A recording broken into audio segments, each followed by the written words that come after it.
नमस्कार दोस्तों, प्रस्तुत है मुंशी प्रेमचंद द्वारा रचित उपन्यास सेवा सदन भाग 8। शांता डेढ़े दर्जे के जनाने कंपार्टमेंट में बैठी हुई थी। वहाँ 2 ईसाई लेडियाँ और बैठी थीं। वे शांता को देखकर अंग्रेजी में बातें करने लगी। मालूम होता है यह कोई नवविवाहिता स्त्री है। हाँ, किसी ऊंचे कुल की है। ससुराल जा रही है। ऐसे रो रही है मानो कोई ढकेले लिए जाता है। पति की अभी तक सूरत न देखी होगी। प्रेम कैसे हो सकता है? भय से हृदय कांप रहा होगा। यह इनके यहाँ अत्यंत निकृष्ट रिवाज चला आ रहा है। बेचारी कन्या विवाह के बाद एक अनजान घर में भेज दी जाती है जहाँ कोई उसका अपना नहीं होता। यह सब पाशविक काल की प्रथा है, जब स्त्रियों को बारात उठा ले जाते थे। क्यों बाई जी, शांता से ससुराल जा रही हो? शांता ने धीरे से सिर हिलाया।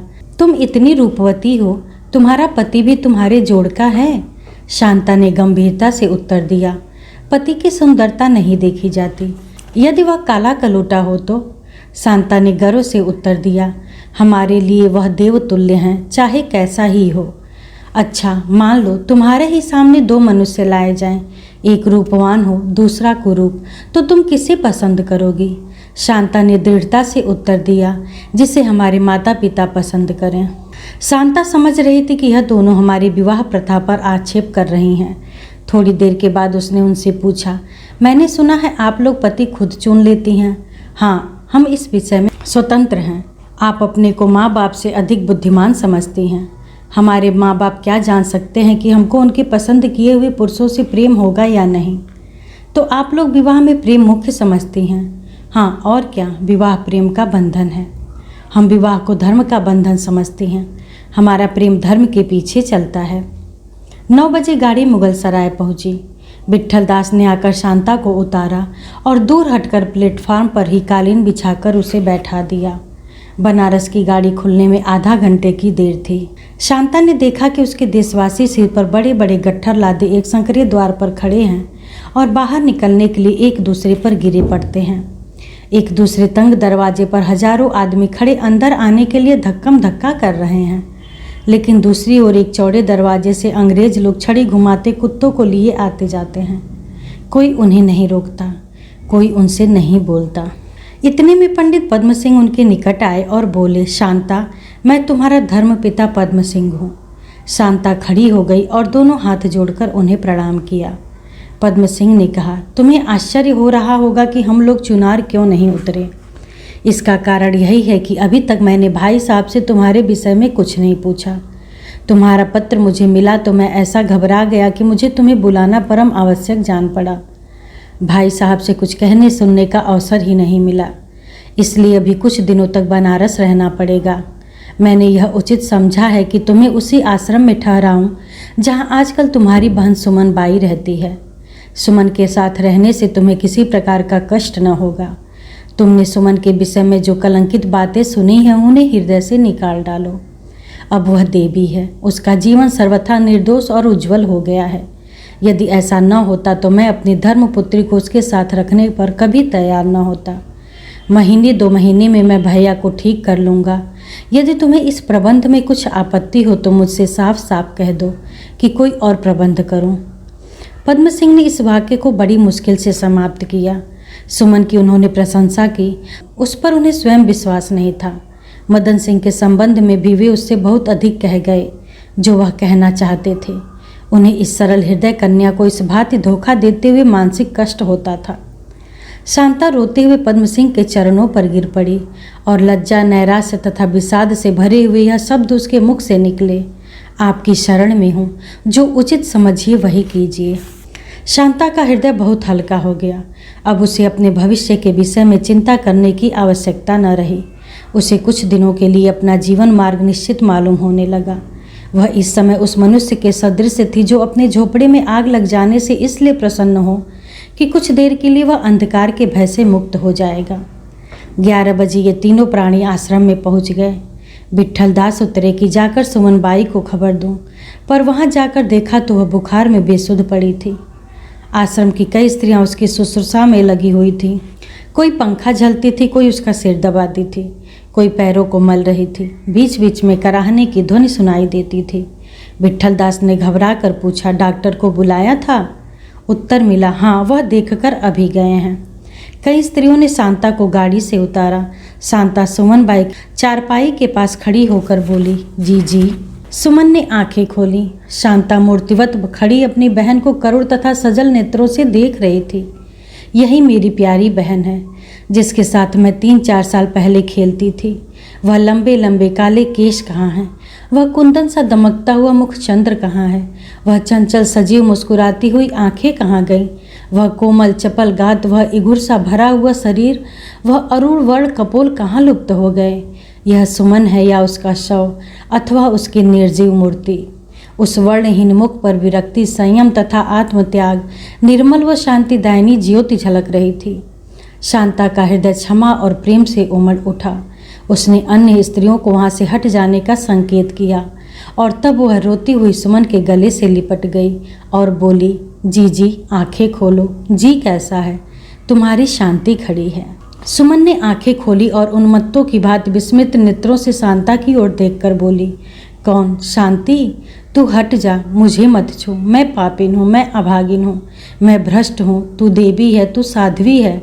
मुझसे अपने को स्पर्श न होने दे। इस हृदय को वासनाओं ने, लालसाओं ने, दुष्कामनाओं ने मलिन कर दिया है।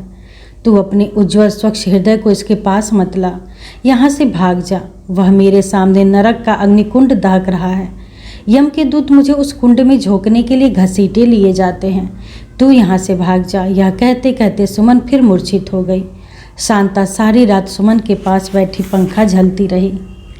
शांता को आश्रम में आए 1 मास से ऊपर हो गया, लेकिन पद्म सिंह ने अभी तक अपने घर में किसी से इसकी चर्चा नहीं की।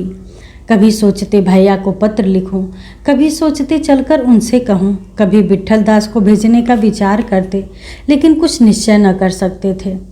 इधर उनके मित्रगण वेश्याओं के प्रस्ताव को बोर्ड में पेश करने के लिए जल्दी मचा रहे थे। उन्हें उसकी सफलता की पूरी आशा थी। मालूम नहीं विलंब होने पर फिर कोई बाधा उपस्थित हो जाए। पद्म सिंह उसे टालते आए थे, यहाँ तक कि मई का महीना आ गया। विट्ठल दास और रमेश दत्त ने ऐसा तंग किया, उन्हें विवश होकर बोर्ड में नियमानुसार अपने प्रस्ताव की सूचना देनी पड़ी। दिन और समय निर्दिष्ट हो गया। ज्यों-ज्यों दिन निकट आता था, पद्म सिंह का चित्त अशांत हो जाता था।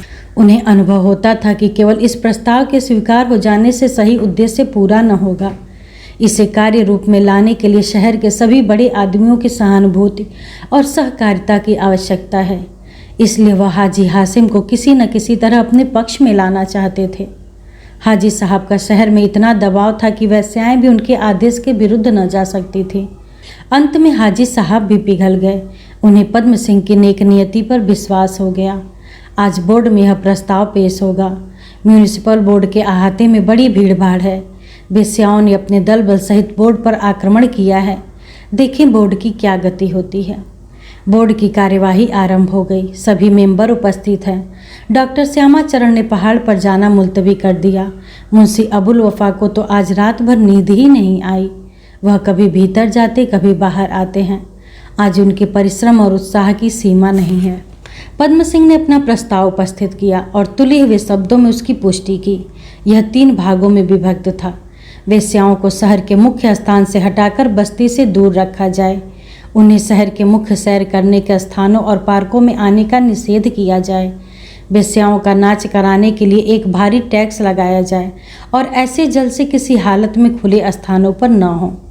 प्रोफेसर रमेश दत्त ने उसका समर्थन किया। सैयद शफकत अली ने कहा, इस तजवीज़ से मुझे पूरा इत्तेफाक है, लेकिन बगैर मुनासिब तरमीम के मैं इसे तस्लीम नहीं कर सकता। मेरी राय है कि रिजोल्यूशन के पहले हिस्से में यह अल्फाज बढ़ा दिया जाए। बइस्तसनाए उनके जो 9 माह के अंदर या तो अपना निकाह कर लें या कोई हुनर सीख लें, जिससे वह जायज़ तरीके पर ज़िंदगी बसर कर सकें। कुंवर अनिरुद्ध सिंह बोले, मुझे इस तरमीम से पूरी सहानुभूति है। हमें वेश्याओं को पतित समझने का कोई अधिकार नहीं है। यह हमारी परम धृष्टता है। हम रात दिन जो रिश्वतें लेते हैं, सूद खाते हैं, दिनों का रक्त चूसते हैं, असहायों का गला काटते हैं, कदापि इस योग्य नहीं है कि समाज के किसी अंग को नीच या तुच्छ समझें। सबसे नीच हम हैं, सबसे पापी दुराचारी अन्यायी हम हैं। जो अपने को शिक्षित, सभ्य, उदार और सच्चा समझते हैं। हमारे शिक्षित भाइयों ही की बदौलत दाल मंडी आबाद है, चौक में चहल पहल है, चकलों में रौनक है। यह मीना बाजार हम लोगों ने ही सजाया है, यह चिड़िया हम लोगों ने ही फांसी है, ये कठपुतलियाँ हमने बनाई हैं। जिस समाज में अत्याचारी जमींदार, रिश्वती राज्य कर्मचारी, अन्यायी महाजन, स्वार्थी बंधु आदर और सम्मान के पात्र हों, वहाँ दाल मंडी क्यों न आबाद हो। हराम का धन हरामकारी के सिवा और कहाँ जा सकता है। जिस दिन नजराना, रिश्वत और सूद दर सूद का अंत होगा, उसी दिन दाल मंडी उजड़ जाएगी। वे चिड़िया उड़ जाएंगी, पहले नहीं। मुख्य प्रस्ताव इस तरमीम के बिना नस्तर का वह घाव है जिस पर मरहम नहीं। मैं उसे स्वीकार नहीं कर सकता। प्रभाकर राव ने कहा, मेरी समझ में नहीं आता कि इस तरमीम का रिजोल्यूशन में से क्या संबंध है। इसको आप लोग अलग दूसरे प्रस्ताव के रूप में पेश कर सकते हैं। सुधार के लिए आप जो कुछ कर सकें वह सर्वथा प्रशंसनीय है, लेकिन वह काम बस्ती से हटाकर भी उतना ही आसान है जितना शहर के भीतर, बल्कि वहाँ सुविधा अधिक हो जाएगी। अबुल वफा ने कहा, मुझे इस तरमीम से पूरा इत्तेफाक है। अब्दुल लतीफ़ बोले, बिला तरमीम के मैं रिजोल्यूशन को कभी कबूल नहीं कर सकता। दीनानाथ तिवारी ने भी तरमीम पर जोर दिया। पद्म सिंह बोले, इस प्रस्ताव से हमारा उद्देश्य वेश्याओं को कष्ट देना नहीं, वरन उन्हें सुमार्ग पर लाना है। इसलिए मुझे इस तरमीम के स्वीकार करने में कोई आपत्ति नहीं है। सैयद तेग अली ने फरमाया, तरमीम से असल तजवीज़ की मंशा फौत जाने का खौफ है। आप गोया एक मकान का सदर दरवाज़ा बंद करके पीछे की तरफ दूसरा दरवाज़ा बना रहे हैं। यह गैर मुमकिन है कि वे औरतें जो अब तक ऐश और बेतकल्लुफ़ी की ज़िंदगी बसर करती थीं, मेहनत और मजदूरी की ज़िंदगी बसर करने पर राजी हो जाएं। वह इस तरमीम से नाजायज़ फ़ायदा उठाएंगी। कोई अपने बाला खाने पर सिंगर की एक मशीन रखकर अपना बचाव कर लेगी, कोई अपने बाला खाने पर सेब और अनार के खुमचे सजा देगी। नकली निकाह और फर्जी शादियों का बाजार गर्म हो जाएगा और इस पर्दे की आड़ में पहले से भी ज़्यादा हरामखोरी होने लगेगी। इस तरमीम को मंजूर करना इंसानी खसलत से बेइल्मी का इजहार करना है। हकीम शोहरत खां ने कहा, मुझे सैयद तेग अली के ख्यालात बेजा मालूम होते हैं। पहले इन खबीस हस्तियों को सहर बदर कर देना चाहिए। इसके बाद अगर वह जायज़ तरीके पर ज़िंदगी बसर करना चाहें तो काफ़ी इत्मीनान के बाद उन्हें इत्मीनानन शहर में आकर आबाद होने की इजाज़त देनी चाहिए। शहर का दरवाज़ा बंद नहीं है, जो चाहे यहाँ आबाद हो सकता है। मुझे कामिल यकीन है कि तरमीम से इस तजवीज़ का मकसद गायब हो जाएगा। शरीफ हसन वकील बोले, इसमें कोई शक नहीं कि पंडित पद्म सिंह एक बहुत ही नेक और रहमी बुजुर्ग हैं, लेकिन इस तरमीम को कबूल करके उन्होंने असल मकसद पर निगाह रखने के बजाय हर दिल अजीज बनने की कोशिश की है। इससे तो यही बेहतर था कि यह तजवीज़ पेश ही न की जाती। सैयद शराफत अली साहब ने अगर ज़्यादा गौर से काम लिया होता तो वह कभी यह तरमीम पेश न करते। साकिर बेग ने कहा, कंप्रोमाइज़ मुल्की मुआमिलात में चाहे कितना ही काबिल तारीफ़ हो, लेकिन इखलाकी मामलात में वह सरासर काबिल एतराज़ है। इससे इखलाकी बुराइयों पर सिर्फ पर्दा पड़ जाता है। सभापति सेठ बलभद्र दास ने रिजोल्यूशन के पहले भाग पर राय ली। 9 सम्मतियां अनुकूल थी, 8 प्रतिकूल। प्रस्ताव स्वीकृत हो गया। फिर तरमीम पर राय ली गई। 8 आदमी उसके अनुकूल थे, 8 प्रतिकूल। तरमीम भी पास हो गई। सभापति ने उसके अनुकूल राय दी। डॉक्टर साहब श्यामाचरण ने किसी तरफ राय नहीं दी। प्रोफेसर रमेश दत्त और रुस्तम भाई और प्रभाकर राव ने तरमीम के स्वीकृत हो जाने में अपनी हार समझी और पद्म सिंह की ओर इस भाव से देखा मानो उन्होंने विश्वासघात किया है। कुंवर साहब के विषय में उन्होंने स्थिर किया कि यह केवल बातूनी, शक्की और सिद्धांतहीन मनुष्य हैं। अबुल वफा और उनके मित्रगण ऐसे प्रसन्न थे मानो उन्हीं की जीत हुई। उनका यूँ पुलकित होना प्रभाकर राव और उनके मित्रों के हृदय में कांटे की तरह गड़ता था। प्रस्ताव के दूसरे भाग पर सम्मति ली गई।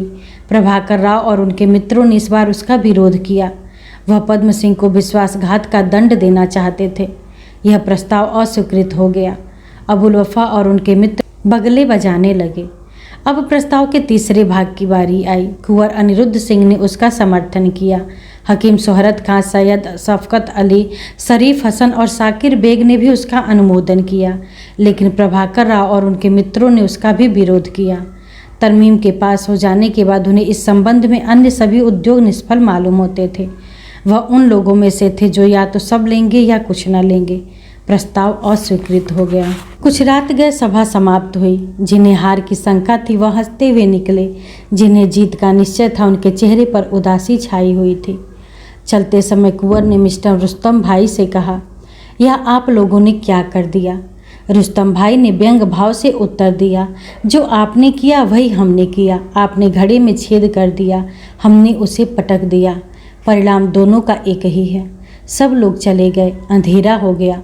चौकीदार और माली भी फाटक बंद करके चले गए, लेकिन पद्म सिंह वहीं घास पर निरुत्साह और चिंता की मूर्ति बने हुए बैठे थे। पद्म सिंह की आत्मा किसी भांति इस तरमीम के स्वीकार करने में अपनी भूल स्वीकार न करती थी। इन्हें कदापि यह आशा न थी कि उनके मित्रगण एक गौड़ बात पर उनका विरोध करेंगे। उन्हें प्रस्ताव के अंश के अस्वीकार हो जाने का खेद न था कि इसका दोष उनके सिर पर मढ़ा जाता था।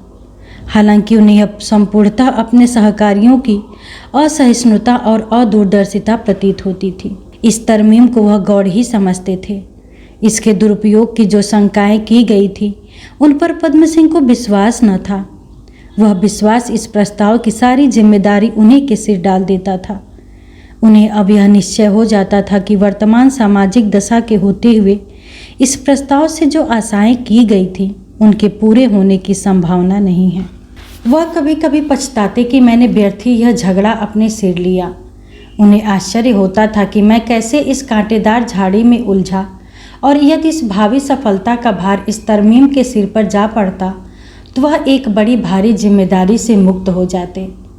पर यह उन्हें दुराशा मात्र प्रतीत होती थी।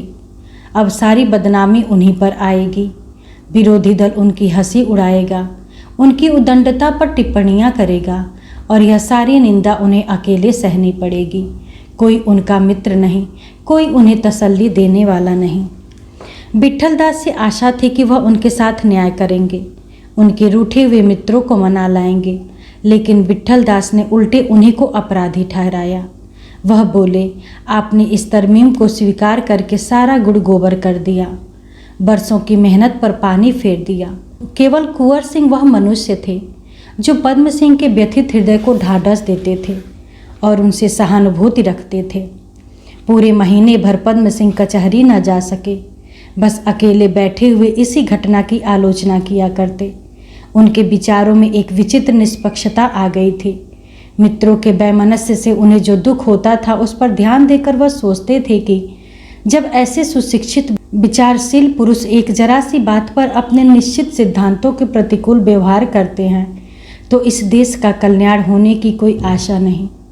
माना कि मैंने तरमीम को स्वीकार करने में भूल की, लेकिन मेरी भूल ने उन्हें क्यों मार्ग से विचलित कर दिया। पद्म सिंह को इस मानसिक कष्ट की अवस्था में पहली बार अनुभव हुआ कि एक अबला स्त्री चित्त को सावधान करने की कितनी शक्ति रखती है। अगर संसार में कोई प्राणी था जो संपूर्णतः उनकी अवस्था को समझता था तो वह सुभद्रा थी। वह उस तरमीम को उससे कहीं अधिक आवश्यक समझती थी जितना वह स्वयं समझते थे। वह उनके सहकारियों की उनसे कहीं अधिक तीव्र समालोचना करना जानती थी। उसकी बातों से पद्म सिंह को बड़ी शांति मिलती थी। यद्यपि वह समझते थे कि सुभद्रा में ऐसे गहन विषय के समझने और तौलने की सामर्थ्य नहीं, और यह जो कुछ कहती है वह केवल मेरी ही बातों की प्रतिध्वनि है। तथापि इस ज्ञान से उनके आनंद में कोई विघ्न न पड़ता था। 1 महीना पूरा भी न हो पाया था कि प्रभाकर राव ने अपने पत्र में इस प्रस्ताव के संबंध में एक लेखमाला निकालनी आरंभ कर दी। उसमें पद्म सिंह पर ऐसी ऐसी मार्मिक चोटें करने लगे कि उन्हें पढ़कर वह तिलमिला जाते थे। एक लेख में उन्होंने पद्म सिंह के पूर्व चरित्र और इस तरमीम में लिखा, वह वर्तमान काल के देश सेवक हैं जो देश को भूल जाए पर अपने को कभी नहीं भूलते, जो देश सेवा की आड़ में अपना स्वार्थ साधन करते हैं। जाति के नवयुवक कुएं में गिरते हों तो गिरे, काशी के हाजी की कृपा बनी रहनी चाहिए। पद्म सिंह को इस अनुदारता और मिथ्या द्वेष पर जितना क्रोध आता था उतना ही आश्चर्य होता था।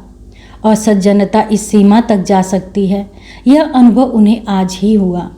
यह सभ्यता और शालीनता के ठेकेदार बनते हैं, लेकिन उनकी आत्मा ऐसी मलिन है और किसी में इतना साहस नहीं कि इसका प्रतिवाद करे। संध्या का समय था, यह लेख चारपाई पर पड़ा हुआ था।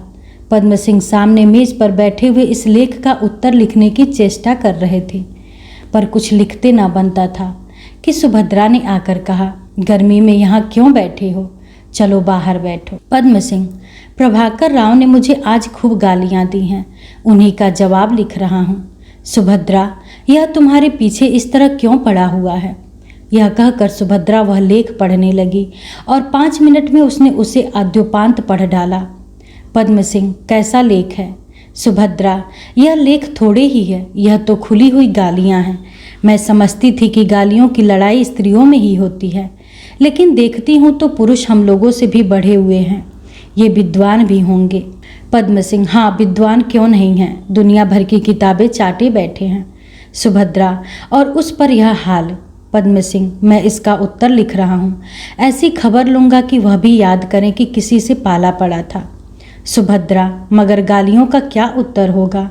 पद्म सिंह, गालियाँ? सुभद्रा, नहीं, गालियों का उत्तर मौन है। गालियों का उत्तर गाली से तो मूर्ख भी देते हैं, पर उनमें और तुम में अंतर ही क्या है? पद्म सिंह ने सुभद्रा को श्रद्धापूर्ण नेत्रों से देखा। उसकी बात उनके मन में बैठ गई। कभी कभी हमें उन लोगों से शिक्षा मिलती है जिन्हें हम अभिमानवश अज्ञानी समझते हैं। पद्म सिंह, तो मौन धारण कर लूं?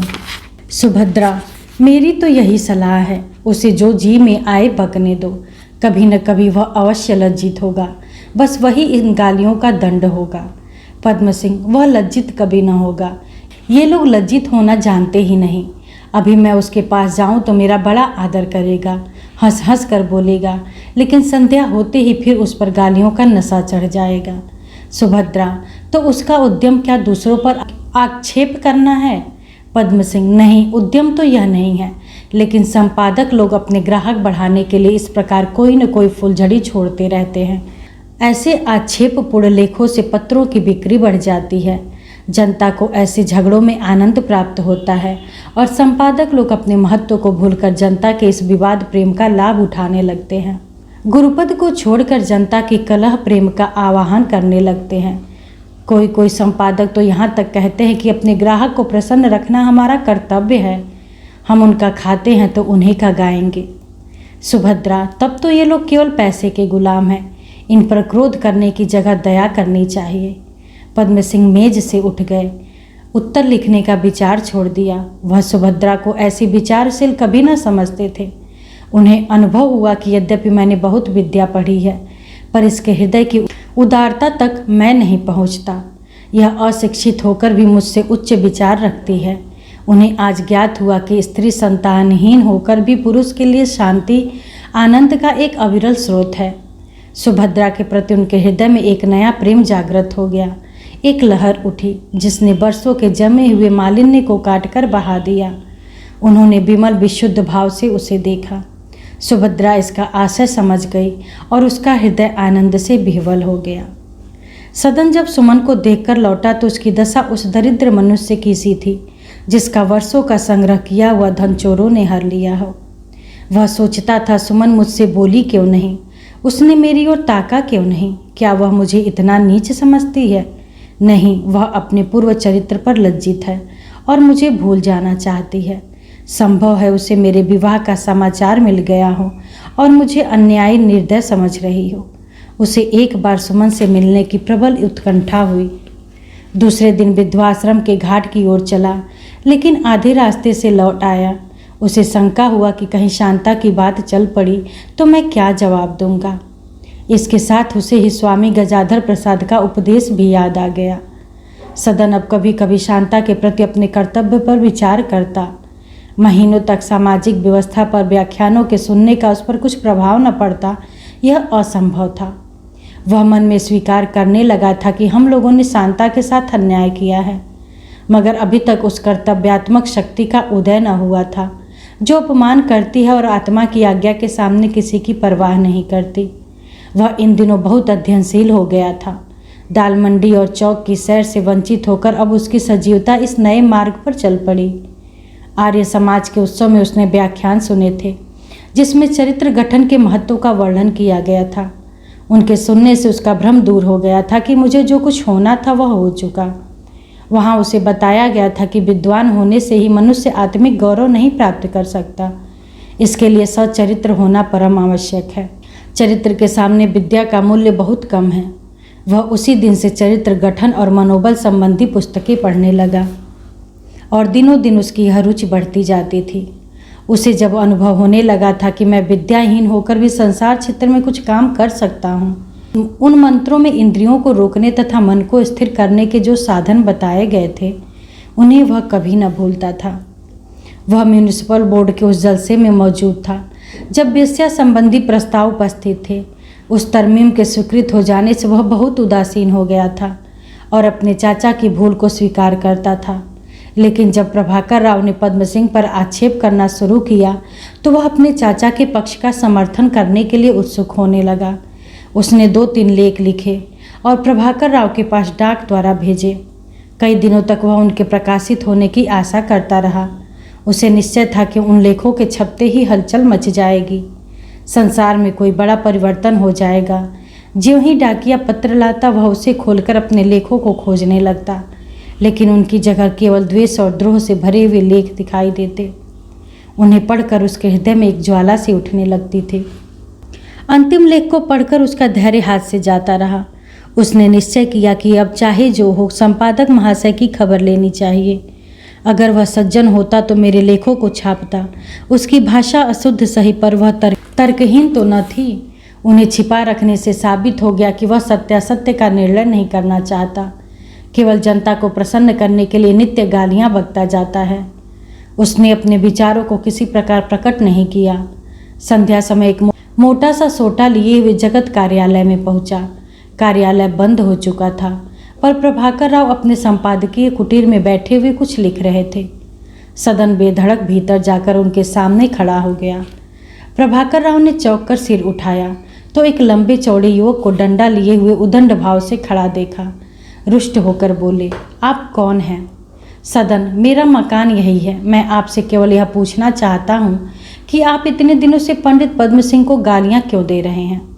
प्रभाकर, अच्छा, आपने ही 2-3 लेख मेरे पास भेजे थे? सदन, जी हाँ, मैंने ही भेजे थे। प्रभाकर, उनके लिए मैं आपको धन्यवाद देता हूँ। आइए बैठ जाइए। मैं तो आपसे स्वयं मिलना चाहता था, पर आपका पता न मालूम था। आपके लेख बहुत उत्तम और सप्रमाण हैं और मैं उन्हें कभी निकाल देता, पर गुमनाम लेखों का छापना नियम विरुद्ध है, इसी से मजबूर था। शुभ नाम। सदन ने अपना नाम बतलाया। उसका क्रोध कुछ शांत हो चला था। प्रभाकर, आप तो शर्मा जी के परम भक्त मालूम होते हैं। सदन, मैं उनका भतीजा हूँ। प्रभाकर, ओह, तब तो आप अपने ही हैं। कहिए, शर्मा जी अच्छे तो हैं? वे तो नहीं दिखाई दिए। सदन, अभी तक तो अच्छे हैं, पर आपके लेखों का यही तार रहा तो ईश्वर ही जाने उनकी क्या गति होगी। आप उनके मित्र होकर इतना द्वेष कैसे करने लगे? प्रभाकर, द्वेष? राम राम, आप क्या कहते हैं?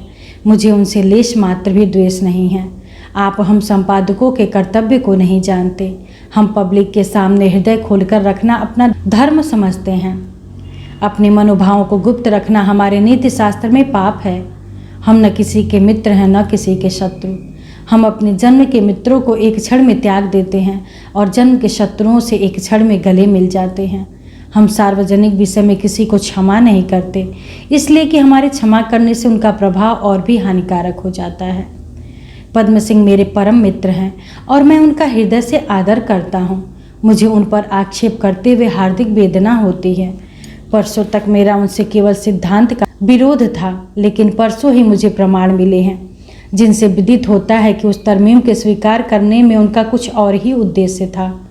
आपसे कहने में कोई हानि नहीं है कि उन्होंने कई महीने हुए सुमनबाई नाम की वेश्या को गुप्त रीति से विधवाश्रम में प्रविष्ट करा दिया और लगभग 1 मास से उसकी छोटी बहन को भी आश्रम में ठहरा रखा है। मैं अब भी चाहता हूँ कि मुझे गलत खबर मिली हो, लेकिन मैं शीघ्र ही किसी और नियत से नहीं तो उसका प्रतिवाद कराने के लिए इस खबर को प्रकाशित कर दूंगा। सदन, यह खबर आपको कहाँ से मिली? प्रभाकर, इसे मैं बता नहीं सकता, लेकिन आप शर्मा जी से कह दीजिएगा कि यदि उन पर यह मिथ्या दोषारोपण हो तो मुझे सूचित कर दें। मुझे यह मालूम हुआ कि इस प्रस्ताव के बोर्ड में आने से पहले शर्मा जी हासिम के यहाँ नित्य जाते थे। ऐसी अवस्था में आप स्वयं देख सकते हैं कि मैं उनकी नीयत को कहाँ तक निष्प्रिय समझ सकता था। सदन का क्रोध शांत हो गया। प्रभाकर राव की बातों ने उसे वशीभूत कर लिया। वह मन में उनका आदर करने लगा और कुछ इधर उधर की बातें करके घर लौट आया। उसे अब सबसे बड़ी चिंता यह थी कि क्या शांता सचमुच आश्रम में लाई गई है। रात्रि को भोजन करते समय उसने बहुत चाहा कि शर्मा जी से इस विषय में कुछ बातचीत करे, पर साहस न हुआ। सुमन को तो विधवा आश्रम में जाते उसने देखा ही था, लेकिन अब उसे कई बातों का स्मरण करके जिनका तात्पर्य अब तक उसकी समझ में न आया था, शांता के लाए जाने का संदेह भी होने लगा। वह रात भर बिकल रहा। शांता आश्रम में क्यों आई है? चाचा ने उसे यहाँ क्यों बुलाया है? क्या उमानाथ ने उसे अपने घर में नहीं रखना चाहा? इसी प्रकार के प्रश्न उसके मन में उठते रहे। प्रातःकाल वह विधवा आश्रम वाले घाट की ओर चला कि अगर सुमन से भेंट हो जाए तो उससे सारी बातें पूछो। उसे वहाँ बैठे थोड़ी ही देर हुई थी कि सुमन आती दिखाई दी। उसके पीछे एक और सुंदरी चली आती थी। उसका मुख चंद्र घूंघट से छिपा हुआ था। सदन को देखते ही सुमन ठिठक गई। वह इधर कई दिनों से सदन से मिलना चाहती थी। यद्यपि पहले मन में निश्चय कर लिया था कि सदन से कभी न बोलूँगी, पर शांता के उद्धार का उसे इसके सिवा कोई अन्य उपाय न सोचता था। उसने लजाते हुए सदन से कहा, सदन सिंह, आज बड़े भाग्य से तुम्हारे दर्शन हुए। तुमने तो इधर आना ही छोड़ दिया। कुशल से तो हो? सदन झेपता हुआ बोला, सब कुशल है। सुमन, दुबले बहुत मालूम होते हो, बीमार थे क्या? सदन, नहीं, बहुत अच्छी तरह हूँ। मुझे मौत कहाँ। हम बहुधा अपनी झेप मिटाने और दूसरों की सहानुभूति प्राप्त करने के लिए कृत्रिम भावों की आड़ लिया करते हैं। सुमन, चुप रहो। कैसा अपशगुन मुँह से निकालते हो? मैं मरने की मनाती तो एक बात थी, जिसके कारण यह सब हो रहा है। इस रामलीला की कैकेयी मैं ही हूँ। आप भी डूबी और दूसरों को भी अपने साथ ले डूबी। खड़े कब तक रहोगे? बैठ जाओ। मुझे आज तुमसे बहुत सी बातें करनी हैं। मुझे क्षमा करना, अब तुम्हें भैया कहूँगी। अब मेरा तुमसे भाई बहन का नाता है। मैं तुम्हारी बड़ी साली हूँ। अगर कोई कड़ी बात मुँह से निकल जाए तो बुरा मत मानना। मेरा हाल तो तुम्हें मालूम ही होगा। तुम्हारे चाचा ने मेरा उद्धार किया और अब मैं विधवा आश्रम में पड़ी अपने दिनों को रोती हूँ और सदा रोऊंगी। इधर 1 महीने से मेरी अभागिन बहन भी यहाँ आ गई है। उमानाथ के घर उसका निर्वाह न हो सका। शर्मा जी को परमात्मा चिरंजीव करे। वह स्वयं अमोला गए और इसे लेके आ गए, लेकिन यहाँ लाकर उन्होंने भी उसकी सुध न ली। मैं तुमसे पूछती हूँ, भला यह कहाँ की नीति है कि एक भाई चोरी करे और दूसरा पकड़ा जाए? अब तुमसे कोई बात छिपी नहीं है। अपने खोटे नसीब से, दिनों के फेर से, पुनर्जन्म के पापों से मुझ अभागिन ने धर्म का मार्ग छोड़ दिया। उसका दंड मुझे मिलना चाहिए था और वह मिला। लेकिन इस बेचारी ने क्या अपराध किया था कि जिसके लिए तुम लोगों ने इसे त्याग दिया? इसका उत्तर तुम्हें देना पड़ेगा। देखो, अपने बड़ों की आड़ मत लेना। यह कायर मनुष्य की चाल है। सच्चे हृदय से बताओ, यह अन्याय था या नहीं? और तुमने कैसे ऐसा घोर अन्याय होने दिया? क्या तुम्हें एक अबला बालिका का जीवन नष्ट करते तनिक भी दया न आई? यदि शांता यहाँ न होती तो कदाचित सदन अपने मन के भावों को प्रकट करने का साहस कर पाता। वह इस अन्याय को स्वीकार कर लेता, लेकिन शांता के सामने वह एकाएक अपनी हार मानने के लिए तैयार न हो सका। इसके साथ ही अपनी कुल मर्यादा की शरण लेते हुए भी उसे संकोच होता था। वह ऐसा कोई वाक्य मुँह से न निकालना चाहता था कि जिससे शांता को दुख हो। न कोई ऐसी बात कह सकता था जो झूठी आशा उत्पन्न करे। उसकी उड़ती हुई दृष्टि ने जो शांता पर पड़ी थी, उसे बड़े संकट में डाल दिया था। उसकी दशा उस बालक की सी थी जो किसी मेहमान की लाई हुई मिठाई को ललचाई हुई आंखों से देखता है, लेकिन माता के भय से निकाल कर खा नहीं सकता। बोला, बाई जी, आपने पहले ही मेरा मुंह बंद कर दिया है, इसलिए मैं कैसे कहूँ कि जो कुछ किया मेरे बड़ों ने किया। मैं भी डरता था। इतना तो आप भी मानेंगी कि संसार में रहकर संसार की चाल चलनी पड़ती है। मैं इस अन्याय को स्वीकार करता हूँ, लेकिन यह अन्याय हमने नहीं किया, वरन उस समाज ने किया है जिसमें हम लोग रहते हैं। सुमन, भैया, तुम पढ़े लिखे मनुष्य हो। मैं तुमसे बातों नहीं जीत सकती। जो तुम्हें उचित जान पड़े वह करो। अन्याय अन्याय ही है, चाहे कोई एक आदमी करे या सारी जाति करे। दूसरे के भय से किसी पर अन्याय नहीं करना चाहिए। शांता यहाँ खड़ी है, इसलिए मैं उसके भेद नहीं खोलना चाहती, लेकिन इतना अवश्य कहूँगी कि तुम्हें दूसरी जगह धन सम्मान रूप गुण सब मिल जाए, पर वह प्रेम न मिलेगा। अगर तुम्हारे जैसा इसका भी हृदय होता तो वह अपनी नई ससुराल में आनंद से बैठी होती, लेकिन केवल तुम्हारे प्रेम ने उसे यहाँ खींचा। सदन ने देखा कि शांता की आंखों से जल बहकर उसके पैरों पर गिर रहा है।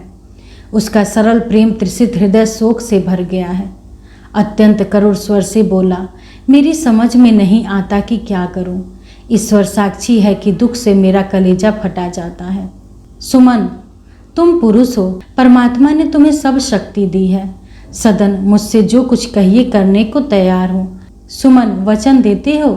सदन, मेरे चित्त की जो दशा हो रही वह ईश्वर ही जानते होंगे, मुँह से क्या कहूँ। सुमन, मर्दों की बातों पर विश्वास नहीं आता। यह कहकर सुमन मुस्कुराई। सदन ने लज्जित होकर कहा, अगर अपने वश की बात होती तो अपना हृदय निकालकर आपको दिखाता। यह कहकर उसने दबी हुई आंखों से शांता की ओर ताका।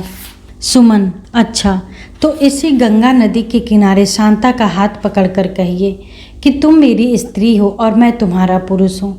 मैं तुम्हारा पालन करूँगा। सदन के आत्मिक बल ने जवाब दे दिया। वह बंगले झांकने लगा, मानो गंगा मुझे छिपाने बढ़ी चली आती है। उसने डूबते हुए मनुष्य की भांति आकाश की ओर देखा और लज्जा से आंखें नीची किए रुक रुक कर बोला, सुमन, मुझे इसके लिए सोचने का अवसर दो। सुमन ने नम्रता से कहा, हाँ, सोचकर निश्चय कर लो। मैं तुम्हें धर्म संकट में नहीं डालना चाहती। यह कहकर वह शांता से बोली, देख, तेरा पति तेरे सामने खड़ा है। मुझसे जो कुछ कहते बना उससे कहा, पर वह नहीं पसीजता। अब वह सदा के लिए तेरे हाथ से जाता है। अगर तेरा प्रेम सत्य है और उसमें कुछ बल है तो उसे रोक ले, उससे प्रेम वरदान ले ले। यह कहकर सुमन गंगा की ओर चली गई। शांता भी धीरे धीरे उसके पीछे चली गई। उसका प्रेम मान के नीचे दब गया, जिसके नाम से वह या जीवन दुख झेलने का निश्चय कर चुकी थी, जिसके चरणों पर वह कल्पना में अपने को अर्पण कर चुकी थी। उसी से वह इन समय तन बैठी। उसने उसकी अवस्था को न देखा, उसकी कठिनाइयों का विचार न किया, उसकी पराधीनता पर ध्यान न दिया। इस समय वह यदि सदन के सामने हाथ जोड़कर खड़ी हो जाती तो उसका अभिष्ट सिद्ध हो जाता, पर उसने विनय के स्थान पर मान करना उचित समझा। सदन एक क्षण वहाँ खड़ा रहा और बाद को पछताता हुआ घर को चला। शेष कहानी अगले भाग में। कहानी कैसी लगी कमेंट बॉक्स में ज़रूर बताएं।